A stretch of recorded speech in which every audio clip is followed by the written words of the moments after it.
Let me start with telling you something that completely tripped me up when I read it. Formerly incarcerated people, people who've been to prison, are 45% more likely to start a business than people who've never been incarcerated. Immigrants, people who came to this country with absolutely nothing, sometimes not even knowing the language, sometimes not even a single connection, are twice as likely to start a business as people that are born here in America. And still, both groups get denied for loans, turned away from programs, and told in 100 different ways that business ownership is not for them.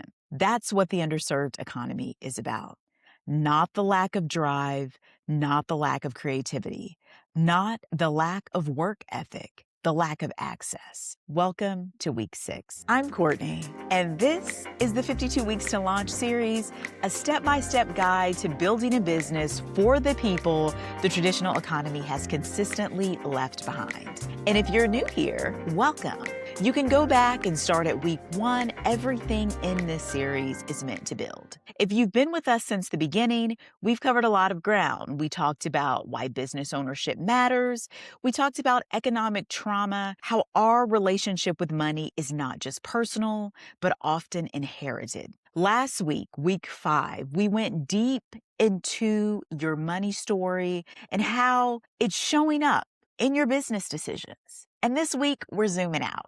Because before we can go further into the how of building a business, I want to make sure we've named the who. The underserved economy isn't just a phrase that I choose to throw around, but it's a specific intentional community of people. And if you're watching this, you're likely one of them. So let's talk about it. The underserved economy has a specific audience. And I want to be clear about who we're building this for, not because those categories define what you can do, but because the system has treated certain groups of people differently. And we've got to stop pretending like this isn't true. So let's name who's in this room. New Americans. If you immigrated to this country from anywhere under any circumstances and you're trying to build a business here, this place is for you. You may be navigating credit systems that don't recognize your history, banking systems that feel unfamiliar, processes that were not designed with you in mind. And that's real. And you're building anyway. Minorities. I'm talking about Black Americans, Latina Americans, Indigenous communities, Asian and Arab Americans. If you have been part of a community that's historically been shut out of wealth building systems, this is for you. Not because your community cannot succeed, because clearly it has, can, and will, but because the barriers are real. They were designed, and we're going to name them and navigate around them together. Women over 40. If you're building a business later in life, maybe after raising children or after a divorce, after years of putting something else first, this is for you. You're not behind.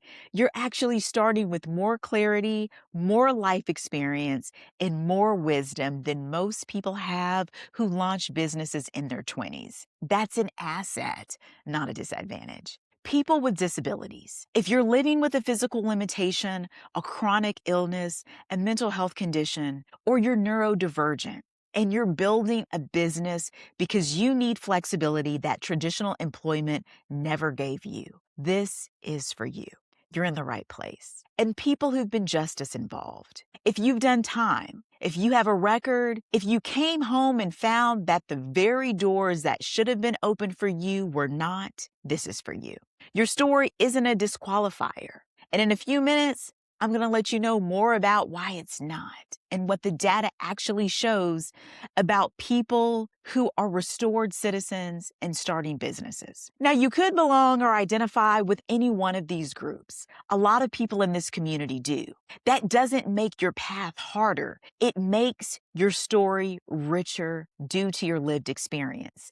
And it makes the businesses you build more connected to the communities that need them most. This is the underserved economy. And definitely not because we're less than, but because we've been overlooked. And we're done with that. Now I want to share some numbers with you because I'm tired of the underserved economy being defined by what it lacks. Let's talk about what it does. Immigrants make up about 14% of the U.S. population. They account for nearly 24% of all entrepreneurs. In 2023 alone, immigrant-owned businesses generated over $116 billion. Yes, $116 billion in business income. And 46% of Fortune 500 companies were founded by immigrants or their children. So the American dream isn't a myth. It's just not being marketed to the people who are actually living it. Formerly incarcerated entrepreneurs, those 3.5 million business owners who've been to prison, they employ more than 2 million people. They earn 11% more than formerly incarcerated people who go back to traditional jobs. And they're 33% less likely to reoffend. So entrepreneurship is not just an economic strategy for restored citizens. It's a public health intervention. Women over 40, we're starting businesses with more clarity, more experience, and more intentionality, and more community than any other demographic. We've got lived experience, and we've lived enough life to know who we are and what we're building toward. People with disabilities are leading entrepreneurship. The labor force participation among disabled women jumped 24% between 2019 and 2023. Because when the traditional workforce won't accommodate you, you build your own table. This community, your community, isn't waiting to be saved. We are already building. So the question is, how do we build with better tools, with better resources, and better support? That's what the rest of this series is for. Now let's talk about what the system actually does. Because naming the barriers isn't complaining, it's strategy. You can't navigate around something that you refuse to look at. Access to capital. It's the number one barrier across every single group I just named. Not because these communities lack creditworthiness or weren't taught financial principles, but because credit systems were not designed for people who were often paid in cash for years and had no credit history, or people who spent time in jail with no ability to build credit, folk who are undocumented or have non-citizen status and can't access traditional loans, people that are in disability support programs where earning above a certain threshold will put their benefits at risk, and women who were financially dependent, maybe during a marriage and are starting from scratch at 45.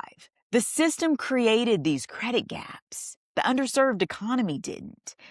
Licensings and barriers hit justice-involved entrepreneurs especially hard. Over 60% of occupational licenses in the U.S. have provisions that can disqualify people with felony records. So what that means is that a formerly incarcerated individual who wants to maybe open a barber shop, start a child care center, or become a contractor may be legally prohibited from doing so in their state. Language and cultural access barriers mean that business education, loan applications, and technical assistance are overwhelmingly available only in English and designed around Western business norms and culture, and are delivered in ways that assume you're familiar with systems that many in this community have never had access to. And then the psychological barrier, the one we talked about last week in your money story, is that years of being told no often leaves a mark and distrust for the systems that we should be working in. It creates what researchers call discouraged borrowers, people who need capital, who qualify for resources, who could absolutely build with those resources, but who have stopped believing the system will ever say yes to them. This series is here to say there are people and organizations that are saying yes, and we've just got to find them and talk about them. Let me start by giving you a short map. This isn't an exhaustive list. I'll put a full resource list in this description below. But these are the categories that you need to know exist. So for new Americans and immigrants, CDFIs, also known as Community Development Financial Institutions, are nonprofit lenders that have lower lending requirements than traditional banks. They're specifically designed to serve people who cannot access traditional bank loans. You can look for your local CDFI at cdfifund.gov.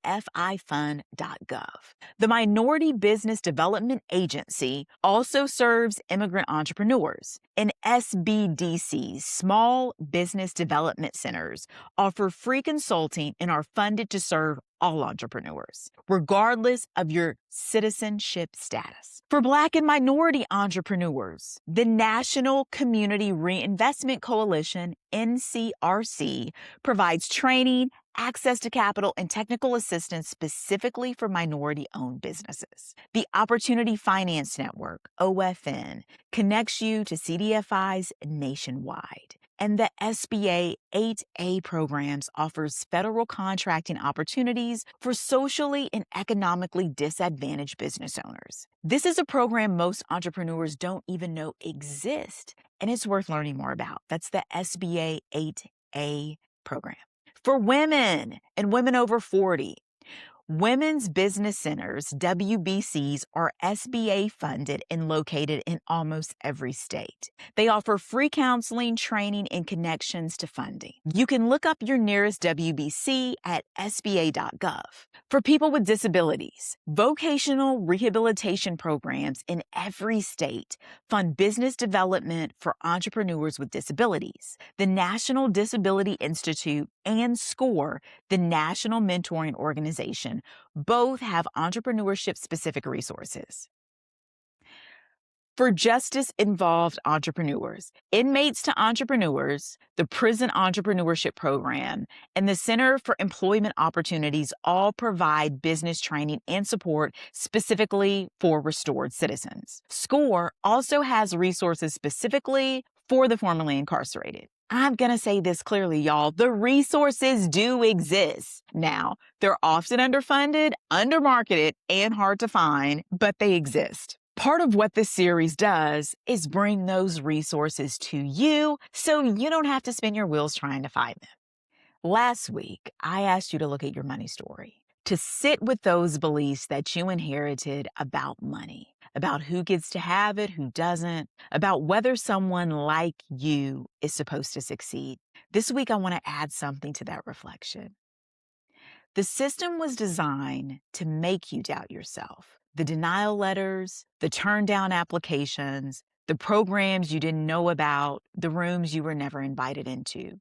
None of that was or is a reflection of your worth or capabilities. It was a design. And what you're doing right now, by watching this, by taking these steps, by showing up for your own business, is an act of resistance. Not angry, not loud resistance. Quiet persistence, sovereign resistance. You're building the underserved economy, not waiting for it.